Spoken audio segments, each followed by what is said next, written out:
अगर तुम टॉपर बच्चों से मिलोगे ना, उनसे पूछोगे कि आपका पसंदीदा यूट्यूब चैनल कौन सा है, उनके मुख से एक ही नाम निकलेगा, मिडिल एजुकेशन। और आप अपने स्कूल के टॉपर से पूछ भी सकते हो। देखिए स्टूडेंट, अब आपके सामने अर्धवार्षिक परीक्षा वर्ष 2024-25 कक्षा 9वीं के गणित विषय का प्रैक्टिस पेपर सेट नंबर 1 लेकर के आ चुका हूं। आपको पता है आपके स्कूल में 2 सेट का प्रश्न पत्र आएगा, एक रहेगा सेट नंबर ए, दूसरा रहेगा सेट नंबर बी। भाई किस्मत कैसी है, कौन सा सेट आपको दिया जा रहा है, ये स्कूल के शिक्षक ही तय करेंगे। अच्छा, मिडिल एजुकेशन फिर क्या करेगा? मिडिल एजुकेशन आपका टॉपर बनाएगा, आपके सामने 2 सेटों में अभ्यास प्रश्न लेकर के आएगा। एक रहेगा सेट नंबर 1, दूसरा रहेगा सेट नंबर 2। अभी तो मैं तुम्हारे सामने सेट नंबर 1 रख रहा हूं, एंड जैसे ये कंप्लीट होता है, तुम अच्छे से पढ़ लेते हो, सेट नंबर 2 भी तुम्हारे सामने आएगा। तुमको पता है ये हमारा पार्ट नंबर फर्स्ट नहीं है, बल्कि ये हमारा पार्ट नंबर सेकंड है। ऑलरेडी पार्ट नंबर फर्स्ट सारे क्वेश्चंस अपलोड कर दिया हूं, आसान भाषा में समझाया हूं कि क्वेश्चंस को किस प्रकार से सॉल्व करना है। अगर तुमने अभी तक पार्ट नंबर फर्स्ट नहीं देखा, लिंक वीडियो के डिस्क्रिप्शन बॉक्स में है, चेकआउट कीजिए एंड पार्ट नंबर फर्स्ट को फुल टाइम वॉच कीजिए। इतना ही नहीं, इस वीडियो के जस्ट नीचे ही पार्ट नंबर फर्स्ट अपलोड है, तो वीडियो के सेक्शन में जाकर के भी देख सकते हो। तो चलिए स्टूडेंट्स, हम फटाफट अपने वीडियो को स्टार्ट कर लेते हैं। पार्ट नंबर सेकंड मतलब आगे के क्वेश्चंस को जल्दी से जल्दी कवर करते हैं। पार्ट नंबर फर्स्ट में मैं इन सारे क्वेश्चंस को बहुत अच्छे से कवर किया हूं, एक एक चीज को आसान भाषा में समझाया हूं। एंड हम जैसे ही इसके पेज को पलटते हैं तो ये रहा आपके सामने दूसरा पेज, एंड यहां तक मैं सारे क्वेश्चंस को कवर कर लिया हूं। इस वीडियो में मैं कवर करूंगा प्रश्न क्रमांक 9 से, जी हां आपने सही सुना, प्रश्न क्रमांक 9 से आगे बढ़ेंगे और 23 तक चलेंगे और सारे क्वेश्चन आंसर को चुटकियों में सॉल्व करेंगे, आसान भाषा में समझेंगे कि क्या होगा इनका सही उत्तर। तो चलिए हम सबसे पहले देखते हैं। हमारा प्रश्न क्रमांक 9 कह रहा है कि कार्तिकी तल में किन्हीं किसी बिंदु की स्थिति निर्धारित करने वाले क्षैतिज और ऊर्ध्वाधर रेखाओं का नाम बताना है। तो इसके लिए हमें जरूरत होगी अपने बुक की, एंड इसके अथवा में देख लो के किस मान के लिए यदि x का मान 2 है, y का मान 1 है, तो हमें एक समीकरण दिया है 2x धन 3y बराबर k का एक हल होगा। तो आइए फटाफट इसके आंसर्स को मैं कवर करता हूं। तो सबसे पहले ऊपर वाले का आंसर देखते हैं। आपके सामने यहां पर अवेलेबल है ऊपर वाले का आंसर, ठीक है। ये रहा प्रश्न एंड ये रहा इसका उत्तर। तो आप आंसर का स्क्रीनशॉट ले लो, इतना तुमको लिखना है। आगे देख लेते हैं इसी के अथवा में क्या कहता है। अथवा में जो प्रश्न है उसका उत्तर दिखा देता हूं, के वाला, ठीक है। इन सब क्या आंसर का स्क्रीनशॉट ले दिया ना फटाफट। तो ये रहा तुम्हारे सामने, इसका भी तुम स्क्रीनशॉट ले सकते हो, ठीक। ये कंप्लीट होता है। आगे बढ़ते हैं नेक्स्ट क्वेश्चन की तरफ। ये तो हमारा कंप्लीट हो गया। आगे बढ़ते हैं प्रश्न क्रमांक 10वां नंबर कहता है हमें एक बिंदु दिया है 4 और 5, दूसरा दिया है 5 और -6, तीसरा दिया है 0 और -5, 2, 3 और 4, 5 को कार्तिकीय तल में निर्धारित कीजिए। मतलब हमें जो आपका पॉइंट होता है 4, इस प्रकार से चित्र होता है, देखे होगे यहाँ पर मूल बिंदु का निर्देशांक हमेशा 0, 0 होता है, ठीक। तो इसी में इसे निर्धारित करना है कि कौन सा कहां पर स्थित होगा। तो ये देखो, ये रहा आपके सामने आंसर, फटाफट आप इसका भी फोटो खींच लो, ठीक है। ये वाला प्रश्न पूछा गया था एंड ये तुम्हारे सामने आंसर अवेलेबल है। साइड करते हैं। नेक्स्ट कहता है इसके अथवा में एक नगर में टैक्सी का किराया निम्न है। पहले किलोमीटर का 8 रुपए लगता है, उसके बाद यदि यात्रा करोगे तो प्रति किलोमीटर 5 रुपए किराया हो जाता है, मतलब किराया थोड़ी कम हो जाता है। यदि तुम जो दूरी तय करते हो वो x किलोमीटर है और कुल किराया 22 रुपए लगता है, तो रैखिक समीकरण में इसका आलेख खींचिए कि किस प्रकार से इसका आलेख बनेगा। तो आइए फटाफट इसका भी आंसर दिखा देते हैं कि किस प्रकार से इसका सही आंसर हो जाएगा। तो ये रहा नगर की टैक्सी, ठीक है। स्क्रीनशॉट ले लो फटाफट एंड ये इतना लिख करके कंप्लीट करना है। आगे बढ़ते नेक्स्ट कह रहा प्रश्न क्रमांक 11 परिभाषित कीजिए समांतर रेखा क्या है। मतलब सिंपल सा समांतर रेखा का डेफिनेशन लिखना है आपको। तो ये रहा समांतर रेखा की डेफिनेशन, देख सकते हो यहां पर अवेलेबल है। समांतर रेखा वे रेखा जो एक दूसरे को प्रतिच्छेद नहीं करती, उसे समांतर रेखा कहते हैं। बस इतना कंप्लीट करना है। आगे बढ़ते हैं। इसी अथवा में कहता है ए बी बराबर है डीई के और कोण BAC का मान 35 डिग्री दिया है, कोण CDE का मान 53 डिग्री दिया है, तो DEC का वैल्यू ज्ञात करना है। फाइंड करिए इसका वैल्यू क्या हो जाएगा। तो ये रहा है आपके सामने आंसर, ठीक। प्लीज टेक अ स्क्रीनशॉट, फटाफट इसका फोटो खींच लो एंड ये रहा आगे का। बस इतना तुम्हें लिख के कंप्लीट करना है। आगे बढ़ते हैं। प्रश्न क्रमांक 12 कह रहा है RHS सर्वांग समता नियम को लिखिए। RHS सर्वांग समता नियम को लिखना है कि क्या कहता है RHS। तो ये रहा RHS सर्वांग समता का नियम। यदि दो समकोण त्रिभुज में एक त्रिभुज का कर्ण और क्रमशः एक दूसरे त्रिभुज के कर्ण एक भुजा के बराबर हो तो त्रिभुज सर्वांगसम होंगे, ये कहता है RHS। आगे देखते हैं इसके अथवा में कहता है कि चतुर्भुज के कोण 3:5:9:13 के अनुपात में है तो चतुर्भुज के सभी मतलब चारों कोण का मान ज्ञात करना है। तो आइए दिखाते हैं फटाफट इसका आंसर। तो ये रहा है आपके सामने आंसर, तो प्लीज आप इसका फोटो खींच लो, ठीक है। तो ये रहा पूरा का पूरा आंसर। आगे बढ़ते हैं, नेक्स्ट कह रहा है प्रश्न क्रमांक 13वां नंबर कह रहा है ASA सर्वांग समता का नियम बताओ, ठीक है। ASA सर्वांग समता का नियम, तो ये भी नियम यहीं पर होगा, ठीक है। तो ये रहा ASA सर्वांग समता का नियम, इसका भी फोटो खींच लो। आगे बढ़ते हैं, नेक्स्ट कह रहा है हमारे अथवा में वृत्त की परिभाषा दीजिए। एंड मैं चाहता हूं इसका आंसर आप लोग स्वयं हमें बताइए। तो इसका आंसर कीजिएगा कमेंट सेक्शन में। अगर आपका आंसर मुझे सही लगेगा और वृत्त का परिभाषा तुम सही तरीके से लिख पाओगे तो मैं आपको हार्ट दूंगा। भाई होमवर्क अटेंड जरूर करना, गद्दारी मत करना कि होमवर्क नहीं कर रहे हो। 14 नंबर कहते हैं सिद्ध करो कि वृत्त के केंद्र से और जीवा के मध्य बिंदु को मिलाने वाली रेखा जीवा पर लंब होती है। और सिद्ध करने वाले क्वेश्चंस हमेशा एग्जाम में आते हैं। एंड ये वाला क्वेश्चन 2022 में 23 में पूछा जा चुका है, इस चीज को ध्यान रखिएगा, ठीक है। तो ये रहा है आपके सामने प्रश्न, ये एक यही प्रश्न पूछा है ना। एक सेकंड थोड़ी क्वेश्चन मिला लेता हूं। सिद्ध करो कि वृत्त का केंद्र, वृत्त वाला प्रश्न पूछा है, ठीक। तो सिद्ध करो कि वृत्त का केंद्र पर हाँ ये वाला प्रश्न है, ठीक। तो इसका स्क्रीनशॉट ले लो और आगे ये कंप्लीट होता है। बस इतना तुम्हें लिखना था। आगे बढ़ते हैं, नेक्स्ट कहता है SAS सर्वांग समता का नियम। ये भी मैं तुमको दिखा दिया हूं, जब ये दिखा रहा था उसी के नीचे था। उम्मीद करता हूं स्क्रीनशॉट ले लिए होगे। आगे देखते हैं 15 नंबर कहता है किसी त्रिभुज का आधार अगर 16 सेंटीमीटर है और शीर्ष लंब मतलब ऊंचाई अगर 8 सेंटीमीटर है तो त्रिभुज का क्षेत्रफल ज्ञात करो। सिंपल सा 1/2 आधार गुणे ऊंचाई का सूत्र लगा दो, तुम्हारा आंसर आ जाएगा, ठीक है। तो तुमको आधार कितना दिया है, आधार दिया है 16 और ऊंचाई दिया है 8, ठीक। तो बाकी इसका आंसर मैं दिखा देता हूं, अगर तुम लिखना चाहते हो तो मेरे पास अवेलेबल है, वेट करिएगा। ये रहा सिंपल सा वही फॉर्मूला लगाया है, 1/2 आधार गुणे ऊंचाई, बस तुम्हें सॉल्व कर देना था। आगे देखते हैं अथवा में क्या कहता है। ये सारे क्वेश्चंस 2 नंबर के, ध्यान रखना। अथवा में क्या कहता है, एक शंकु की ऊंचाई 16 सेंटीमीटर है और आधार की जो त्रिज्या है वो 12 सेंटीमीटर है, ठीक है।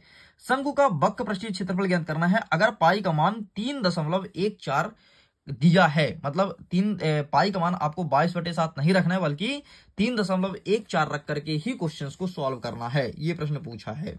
तो आइए देख लेते हैं इसका आंसर। तो ये रहा है आपके सामने आंसर, ठीक।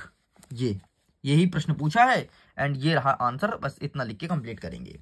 आगे बढ़ते हैं, हमारा 16 नंबर कह रहा है कि निम्नलिखित प्रेक्षणों को आरोही क्रम में व्यवस्थित किया गया है। यदि आंकड़ों का मध्यक 63 हो तो x का मान ज्ञात कीजिए। अगर मध्यक तुमको 63 दिया है तो x का मान ज्ञात करें एंड ये तुम्हारे सामने लिखा गया है। तो आइए फटाफट इसका आंसर करते हैं। तो ये रहा तुम्हारे सामने आंसर, ठीक है। ये क्वेश्चंस पूछा है, ठीक है। एक बार मैच कर लेता हूं, हाँ यही प्रश्न है, ठीक है। और इसको मैं पेज पलटाता हूं, ये रहा है आपके सामने। तो बस इतना तुम्हें लिखना है। आगे बढ़ते हैं, नेक्स्ट हमारे अथवा में कह रहा है कि एक शंकु की ऊंचाई 15 सेंटीमीटर है और उसका आयतन 1570 सेंटीमीटर है, तो आधार की त्रिज्या ज्ञात कीजिए। ये प्रश्न पूछा है। तो आइए देख लेते हैं फटाफट इसका आंसर। तो ये रहा है आपके सामने आंसर। क्या कहता है, एक शंकु की ऊंचाई 15 सेंटीमीटर, ठीक। तो ये रहा, बस इसका फोटो खींच लो। चलिए साइड करते हैं। नेक्स्ट कह रहा है प्रश्न क्रमांक 17, उस गोले की त्रिज्या ज्ञात करो जिसका पृष्ठीय क्षेत्रफल 154 सेंटीमीटर है। तो आपको गोले का त्रिज्या बताना है कि क्या होगा।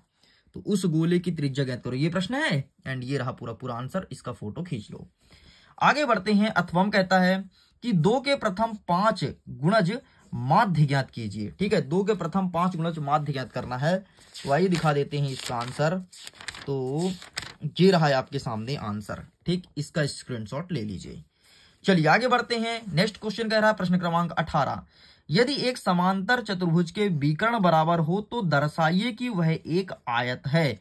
अगर विकर्ण बराबर है तो कैसे प्रूफ करेंगे कि यह एक आयत है। तो ये रहा है आपके सामने क्वेश्चंस एंड आगे इस प्रकार से आंसर्स लिखने हैं। ठीक, तो फटाफट आप इसका फोटो खींच लो। चलो भाई, प्रश्न क्रमांक 18 तक कंप्लीट कर दिया हूं। 18 के आगे देखते हैं। अथवा वाला प्रश्न कहता है कि उस गोले का आयतन ज्ञात कीजिए जिसका पृष्ठीय क्षेत्रफल 154 वर्ग किलोमीटर हो, मतलब 154 वर्ग किलोमीटर है, वो चीज आपको फाइंड करना है। तो आइए दिखाते हैं फटाफट इसका आंसर।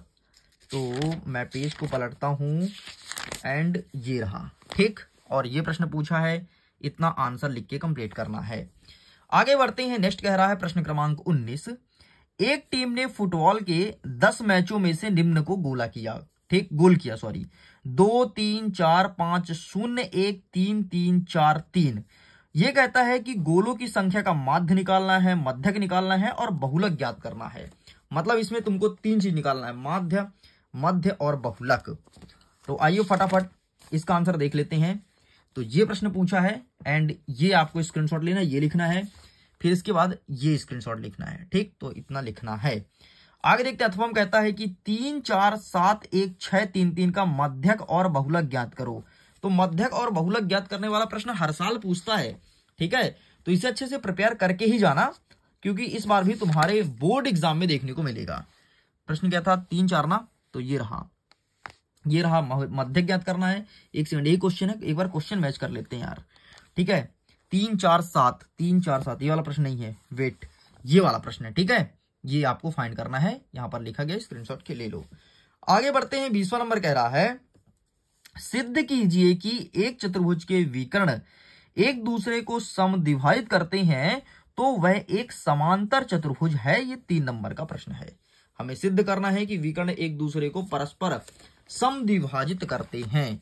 तो आइए दिखाते हैं। ये रहा है आपके सामने आंसर। ठीक, बस इतना तुमको फोटो खींचना है और यही पूरा लिख करके कंप्लीट करना है। ठीक है जी, चलिए तो इसे भी साइड करते हैं। आगे देखते हैं। नेक्स्ट क्वेश्चन कह रहा है इसके अथवा में कि 3/5 और 4/5 के बीच 3 परिमेय संख्या निकालना है। लेकिन उसके पहले आप मिडिल एजुकेशन के विभिन्न प्रकार के सोशल मीडिया चैनल से जुड़ सकते हैं। जैसे फेसबुक हुआ, यहाँ पर MP4 में आपको वीडियोस मिलेंगे। टेलीग्राम हुआ, यहाँ पर आपको PDF मिलेगा। कोई भी PDF आप डाउनलोड कर सकते हो आसानी से। टेलीग्राम पर लिंक दिया जाता है या फिर सीधे तौर पर PDF ही भेज दिया जाता है। इंस्टाग्राम पर जुड़ो, यहाँ पर एक चैलेंज चल रहा है जो कि 30 डेज चैलेंज है। 30 दिन तक लगातार मिडिल एजुकेशन मेहनत करता है इंस्टाग्राम पर रातों दिन जग करके, तो उस चैलेंज का पार्टिसिपेट जरूर करना। चलिए आगे देख लेते हैं 20वां का अथवा का सही उत्तर क्या हो जाएगा। तो ये रहा 20 के अथवा का 100% एक्यूरेट आंसर। ठीक, तो इसका स्क्रीनशॉट ले लो। चलो साइड करते हैं। नेक्स्ट कह रहा है प्रश्न क्रमांक 21 नंबर कहता है गुणनखंड ज्ञात कीजिए। यहां पर लिखा है x के पावर में q minus 2x² minus x plus 2। यही प्रश्न पूछा है ना, इसी का गुणनखंड आपको ज्ञात करना है। तो आइए दिखाते हैं फटाफट इसका आंसर एंड ये रहा, स्क्रीनशॉट ले लो। आगे बढ़ते हैं। नेक्स्ट कहता है इसके अथवा में सिद्ध करो कि चक्रीय चतुर्भुज के सम्मुख कोण का योगफल 180 डिग्री है। मतलब अगर कोई चक्रीय चतुर्भुज बना है इस प्रकार से, तो इसके सम्मुख कोण मतलब आमने सामने का कोण 180 डिग्री। भाई एक 90 है, दूसरा 90 है, जोड़ दोगे तो 180 होगा। तो यही हमें प्रूफ करके दिखाना है कि सच में 180 ही होता है या फिर नहीं। तो हम पेज को पलटते हैं एंड ये रहा है आपके सामने, इसी को सॉल्व करना है और पूरा लिख करके कंप्लीट करेंगे। आगे बढ़ते हैं। नेक्स्ट कह रहा है 22वां नंबर कि सिद्ध करो कि वृत्त के केंद्र से और जीवा के मध्य बिंदु को मिलाने वाली रेखा जीवा पर लंब होती है। ये चीज हमें ज्ञात करना है। तो आइए हम देख लेते हैं इसका सही आंसर। ठीक, तो ये रहा है आपके सामने, टेक आ स्क्रीनशॉट, इसका फोटो खींच लीजिए, अच्छे से पढ़िएगा। चलिए आगे बढ़ते हैं। नेक्स्ट कहता है इसके अथवा में त्रिभुज का क्षेत्रफल ज्ञात कीजिए जिनकी 2 भुजा 8 सेंटीमीटर और 11 सेंटीमीटर है, जिसका परिमाप 32 सेंटीमीटर है। मतलब त्रिभुज का जो हमें क्षेत्रफल बताना है, ठीक है, जिसकी एक भुजा 8 है, दूसरी भुजा 11 है, और इसकी परिमाप मतलब इस प्रकार से जो त्रिभुज बनता है इसके चारों तरफ की माप 32 सेंटीमीटर है। ये चीज हमें फाइंड करना है। ठीक है, तो इसका आंसर हम देख लेते हैं। इसका आंसर हमें मिलेगा पेज नंबर 69 में एंड यही प्रश्न है ना, ये रहा भाई साहब तुम्हारे सामने। चलो साइड करते हैं। अंतिम प्रश्न, प्रश्न क्रमांक 23वां नंबर कह रहा है एक त्रिभुजाकार पार्क ABC की भुजा, ठीक है, त्रिभुजाकार पार्क है, मतलब पार्क का डिजाइन कुछ इस प्रकार से है। ठीक है। एक भुजा 120 मीटर है, ठीक है भाई, एक भुजा 120 मीटर हो गया। दूसरा है 80 मीटर, ठीक है, 80 हो गया। तीसरा 50 मीटर, 50 हो गया। इस प्रकार से तुमको भी हमेशा चित्र ड्रॉ करना है पहले, ठीक है। आगे कहता है कि एक मालिन धनिया को इसके चारों ओर एक बाड़ा लगानी है और इसके अंदर घास उगानी है। मतलब इसके चारों तरफ एक बाड़ा लगाना है, बाड़ा मतलब बारी, और घास अंदर उगाना है। तो उसका क्षेत्रफल में कितनी घास उगानी है, ये चीज पूछा गया है। तो ये रहा तुम्हारे सामने, ठीक, ये रहा, इसका फोटो खींच लो एंड ये तुम्हारा फाइनल आंसर इतना आएगा। चलो साइड करते हैं, नेक्स्ट देखते हैं। अथवा कहता है सिद्ध कीजिए कि चक्रीय समांतर चतुर्भुज आयत है। भाई सिद्ध करने वाले क्वेश्चंस हमेशा आते हैं, पता है आपको, चाहे आपका अर्धवार्षिक हो, वार्षिक हो, यहां से सिद्ध करने वाले क्वेश्चंस आते हैं। इसलिए सारे क्वेश्चन को अच्छे से प्रिपेयर करते जाना, ठीक। बाकी हम देख लेते हैं, ये वाला सिद्ध कीजिए कि समांतर चतुर्भुज आयत है, ये आंसर यहाँ पर लिखा गया है, तो आप इसका स्क्रीनशॉट ले लो। इस प्रकार से स्टूडेंट कक्षा 9वीं के गणित विषय के सेट नंबर 1 का संपूर्ण उत्तर तुम्हारे सामने रख दिया हूं। सारे क्वेश्चन को अच्छे से प्रिपेयर कर लो, डेफिनेटली यहां से क्वेश्चंस देखने को मिलेगा एंड आप अपने एग्जाम में टॉप करेंगे। वीडियो पसंद आया तो वीडियो को लाइक कीजिएगा, दोस्तों के साथ शेयर कीजिएगा, पहली बार चैनल को सब्सक्राइब जरूर करना। मैं वीडियो को एंड करता हूं, एग्जाम के लिए all the best, bye bye.